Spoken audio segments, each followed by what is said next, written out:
Lip पडली माझ्या आईच्या अंगावर, तुम्ही सगळे शांत बसू राहिले।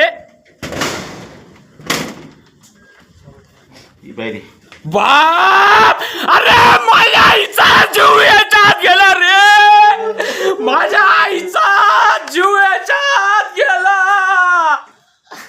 अरे पाहू घ्या रे हे हात, अरे मोठं गेलं रे माझ्या आईचा। अरे बाप रे, मारलं रे माझ्या आईला। व्हिडिओ काढला काढला माझ्या आईला मारून टाकलं रे। या बऱ्या शांत बसले सगळे, माझ्या आईला मारून टाकलं रे। पाहायला पुरायले सगळे, या पाय एक जण सुद्धा बोलत नाही, माझ्या आईला मारून टाकलं, माझ्या आईला मारून टाकलं।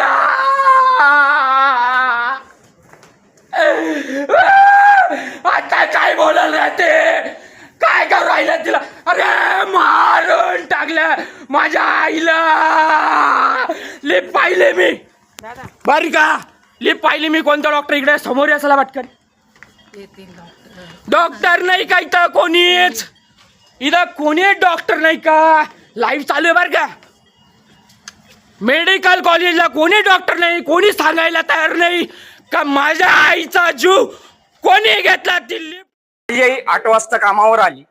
8 वाजता कामावर आल्याच्या नंतर 9 वाजता मला लगेच फोन आला मला म्हणे तुझ्या आईचा शुगर कमी झाला म्हणे। 5 मिनिटात मी इथं आलो, मला सांगतो तुझ्या आईचा शुगर कमी झालाय। तर मला कोणी सांगितलं नव्हतं। त्यात मला एकाने मला कानामध्ये सांगितलं का तुझ्या आईच्या अंगावर लिफ्ट पडलेली। तर ती लिफ्ट कुठे पडली ते मी बघायला गेलो, तर दोन्ही डोर बंद करून ठेवलेले, तिथं मला कोणी जाऊ देत नव्हतं। सगळे मला बळजबरी करत मध्ये जाऊ देत नव्हतं। मी मध्ये जाऊन बघितल्याच्या नंतर ते सगळं रक्त पडलेलं होतं आणि लिफ्ट बी वरतून कोसळलेली होती। तर तेव्हापासून आतापर्यंत मला कोणीच काही सांगितलेलं नाही। अख्ख्या हॉस्पिटलमध्ये एक सुद्धा डॉक्टर नाहीये। इथला डीन 12 वाजता पळून गेला, अख्खे डिपार्टमेंट वाले 12 वाजता पळून गेले। कुठे गेले हे सगळे? आणि माझी आई इथं 8 वाजेपासून मरून पडलेली आहे।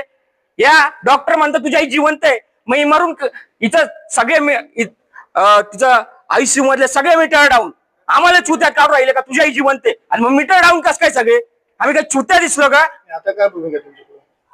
आताची भूमिका आता असं आहे, इथला जो डीन आहे जो पळून गेलेला आहे त्याला इथं बोलवा आणि एचओडी ला पण बोलवा। जो काही मॅनेजमेंट आहे त्याला इथं बोलवा। इथं हॉस्पिटलमध्ये जो लिफ्टचं बटन दाबतोय तो पोरगा पाहिजे आणि खालचं जो लिफ्टचं बटन दाबतोय तोही पोरगा पाहिजे।